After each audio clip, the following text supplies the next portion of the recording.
મહેસાણા લોકસભા બેઠક પર ભાજપ ઉમેદવાર શારદા પટેલે ઉમેદવારી નોંધાવી।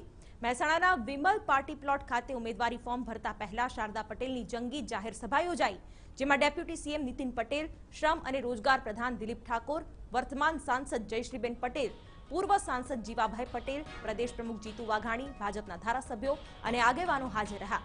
આ સભા બાદ વિશાળ રેલી યોજીને ભાજપના ઉમેદવાર શારદા પટેલે 12 ને 39 કલાકના વિજય મુહૂર્તમાં ઉમેદવારી પત્ર ભર્યું।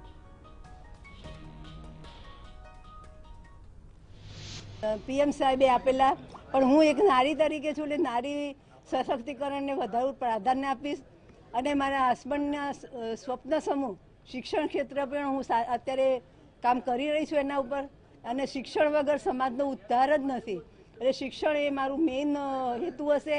એ સાથે સ્વચ્છતાની હું પોતે પણ આગ્રહી છું, એટલે સ્વચ્છ ભારતના પહેલામાં હું વધારે યોગદાન આપી શકીશ।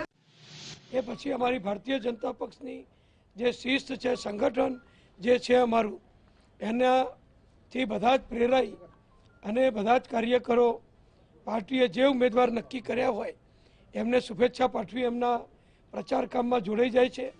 અને મને વિશ્વાસ છે કે શારદાબેન પણ જંગી બહુમતીથી વિજય થશે અને આશાબેન પણ જંગી બહુમતીથી વિજય મેળવશે।